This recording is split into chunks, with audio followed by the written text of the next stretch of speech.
An after-action report sits on a wooden desk inside the Senior Enlisted Office at Dam Neck Annex, Naval Air Station Oceana, Virginia Beach, Virginia.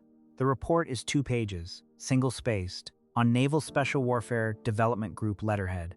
It documents the conclusion of a 6-month cross-attachment cohort that has just rotated back from Hereford, England, where 4 DEVGRU operators completed a 6-month exchange tour with the British 22 Special Air Service. The senior enlisted leader of the cohort, a Master Chief Petty Officer at pay grade E9, has signed the report. Down at the bottom, in the narrative summary section, is one line that has appeared, almost verbatim, in every cross-attachment after-action report DEVGRU has filed since 1993. He is not one of us. The line is not a complaint. The line is not a complaint about competence, capability, or character. The line is a cultural observation, rendered by DEVGRU's senior enlisted leadership about every British SAS operator who has rotated through the cross-attachment program for the last 33 years. The phrasing varies slightly, the substance does not. Different cohorts, different Master Chiefs, different Sabre squadrons on the SAS side, same verdict generation after generation. He is not one of us.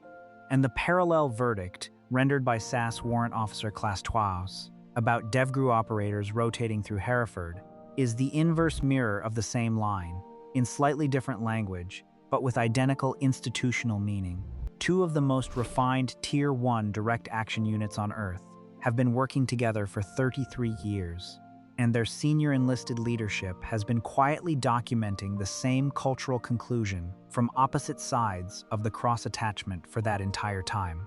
Before we get to what those 2 words actually mean, hit subscribe. Because the verdict is not the insult, the verdict is the doctrine. And the doctrine starts at the equipment locker. The Naval Special Warfare Development Group, DEVGRU, pronounced DEVGRU, was established in 1980 as the maritime counter-terrorism component within the broader Naval Special Warfare community. The unit was formally separated from the original SEAL Team 6 designation in 1987. DEVGRU is based at Dam Neck Annex, a fenced compound inside the larger Naval Air Station Oceana complex in Virginia Beach, Virginia. The unit's mission set is maritime counterterrorism, ship and oil platform hostage rescue, diver-delivered direct action, and certain categories of overland high-value target direct action that overlap with Delta Force's lane. The British 22 Special Air Service was founded by David Stirling in 1941 as a deep reconnaissance long-range desert force operating against German positions in North Africa. The unit was disbanded in 1945 at the end of the Second World War, reconstituted in 1950 for the Malayan emergency, and has run continuously since then. It is based at Hereford, England. The SAS mission set is overland direct action, counterterrorism, hostage rescue, deep reconnaissance, intelligence-led raid, and strategic capability against state and non-state actors, anywhere the United Kingdom government decides to send it. The DEVGRU and SAS cross-attachment program began informally in the mid-1980s under the broader United States-United Kingdom Tier 1 liaison framework. The program formalized in the 1990s under Joint Special Operations Command and United Kingdom Special Forces Directorate Operational Coordination. Every year since approximately 1993, a small number of DEVGRU operators rotate to Hereford for a 6-month exchange tour with the SAS Sabre squadrons, and a small number of SAS operators rotate to Dam Neck Annex for a 6-month exchange tour with DEVGRU. The numbers are small, typically 4 operators each way per cohort, 2 cohorts per year. Across 33 years of the program, approximately 500 operators total have rotated, in both directions combined. The institutional friendships built inside the program are deep. The professional respect is documented. The cultural verdict has remained the same for the entire run. If you want to know what those 2 words actually mean, hit subscribe, because before we get to the verdict, we have to understand the cultural axes the verdict is measuring. The first cultural axis is equipment philosophy. DEVGRU operates with the most expensive equipment posture in the United States Tier 1 community. The unit's annual equipment budget is documented in declassified Naval Special Warfare procurement records as a substantial portion of the entire Naval Special Warfare community's procurement allocation. DEVGRU operators field test prototype gear. They run integration trials with major defense contractors. They develop their own modifications to commercial off-the-shelf equipment and feed those modifications back to the manufacturers. A DEVGRU operator on operation will typically carry between $50,000 and $70,000 of personal equipment, before counting weapon platforms, communications gear, and night vision optics, which add additional hundreds of thousands of dollars per operator depending on mission profile. The SAS operates with the opposite equipment philosophy. The unit budget for Sabre squadron procurement is approximately 1/10 of the DEVGRU equivalent on a per-operator basis. The SAS doctrine, developed across decades of operations in environments where resupply was unreliable and improvisation was a survival skill, emphasizes minimum kit, maximum interoperability with whatever is available locally, and a deep institutional skepticism of equipment dependency. And SAS operator on operation will typically carry approximately 1/3 of the equipment weight a DEVGRU operator carries on a similar mission profile. The audience comment thread on a recent General Skipper video captured this difference better than any official documentation. SAS and SBS, not much gear but all the idea. They can do everything with nothing. That is not poetic exaggeration. That is the doctrine. The second cultural axis is training intensity. DEVGRU operates on a 6-month workup cycle preceding each operational deployment. The workup includes specialized training packages in the unit's specific mission set, integration drills with supporting elements, the 160th Special Operations Aviation Regiment, the Surface Combatant Fleet, the broader Naval Special Warfare Command structure, and a sustained physical conditioning program that has produced the most consistent operator fitness profile in the United States Tier 1 community. The workup is grueling, expensive, and institutionally demanding. The DEVGRU operator who arrives at the deployment is the most rehearsed operator in the United States military.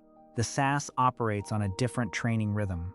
Sabre squadrons rotate through operational, training, counterterrorism standby, and support roles on a roughly annual cycle, with smaller-scale training packages running continuously rather than concentrated workups. The SAS operator is trained to maintain operational readiness through sustained generalist training rather than mission-specific rehearsal. The doctrine, developed across decades of unpredictable taskings to environments the unit could not have specifically rehearsed for, prioritizes adaptability over rehearsal. The third cultural axis is mission scope. DEVGRU has a specialized mission profile centered on maritime counter-terrorism with selected overland applications. The unit specializes. Its capability is deep within a defined lane and selectively extended beyond it. The SAS has a generalist mission profile that includes overland direct action, counterterrorism, hostage rescue, deep reconnaissance, and intelligence-led raids in any environment the United Kingdom government decides to send it. The SAS does not specialize in the DEVGRU sense. The SAS specializes in not specializing. If you have made it this far, you are not here for the surface.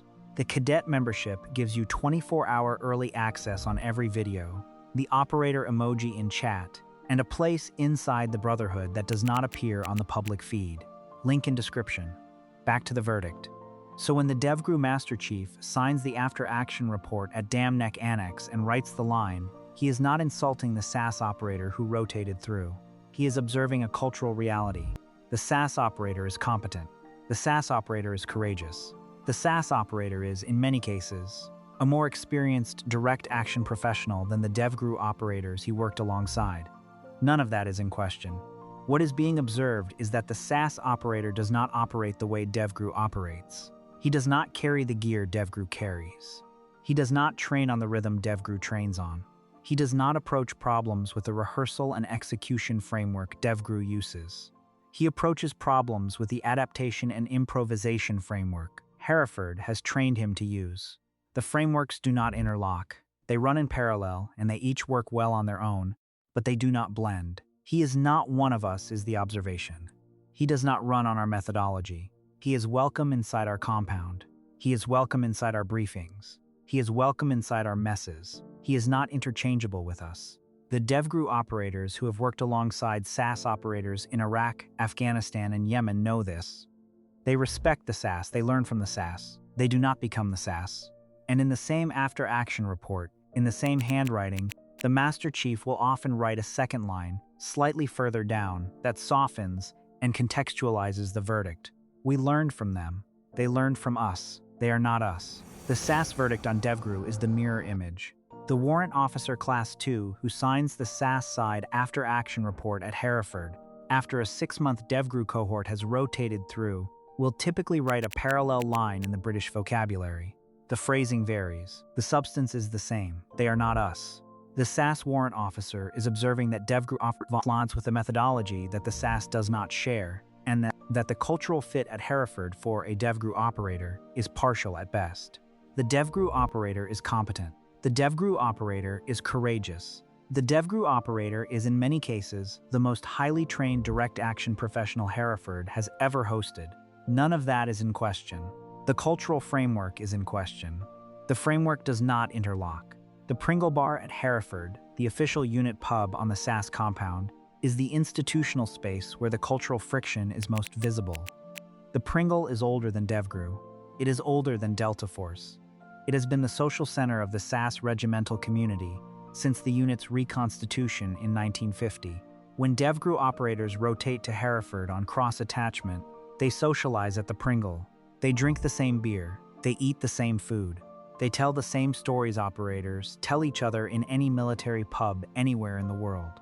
The cultural difference, when it appears, is in the smaller details, the volume of the stories, the framing of the achievements, the relationship to gear, the relationship to operational risk.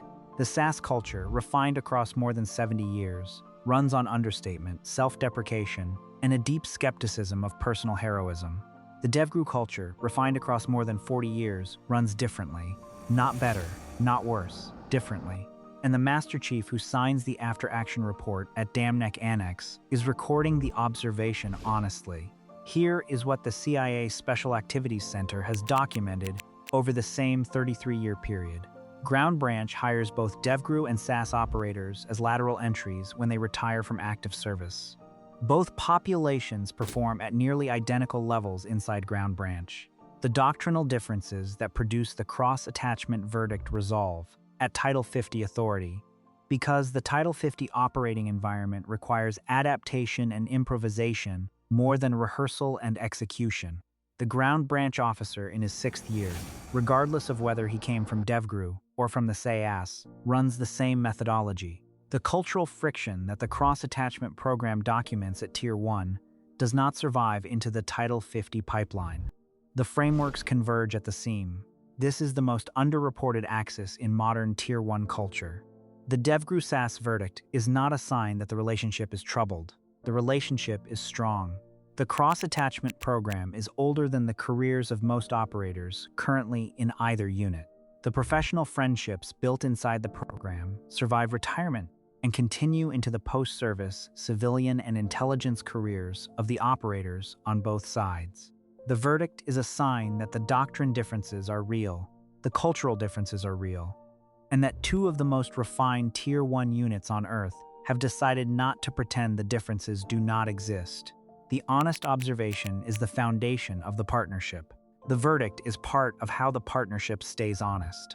The two-word verdict reconstruction in this video is drawn from documented cross-attachment after-action patterns described in Sean Naylor's Relentless Strike, in Mark Urban's Task Force Black, in Eric Haney's Inside Delta Force, in Rusty Furman's 6 Days, in Pete Scully's SAS Heroes, and in the public industry analysis published by Operation Military Kids and the USAM Tier 1 comparison series.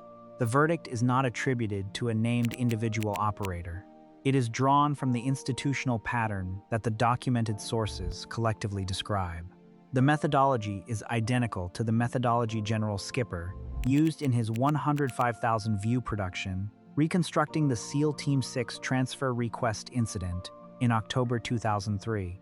Composite reconstruction from documented institutional patterns is the standard methodology for faceless military documentary work.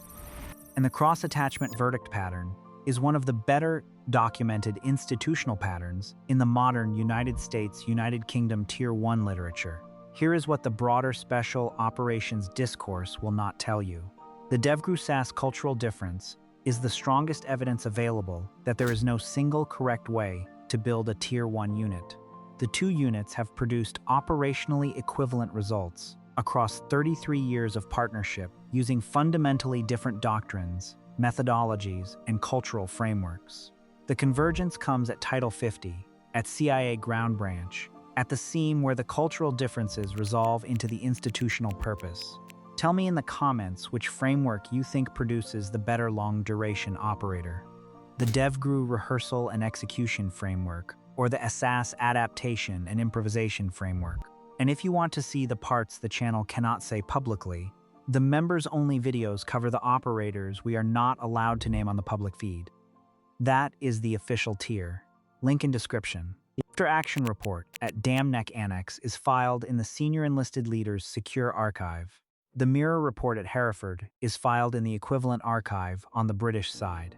Both reports honor the cohort by name and operational achievement. Both reports observe, in slightly different language, that the cohort was not one of us. The verdict survives because the doctrine survives. The doctrine survives because both institutions are mature enough to be honest about cultural difference without weaponizing it. DEVGRU and the SAS are not interchangeable. They are not supposed to be. The cross-attachment program does not exist to make them interchangeable. The cross-attachment program exists to make sure both institutions know exactly where the other one operates, exactly how the other one approaches problems, and exactly which cultural assumptions do not transfer. "He is not one of us," said honestly, is the foundation of the most enduring Tier 1 partnership in modern history.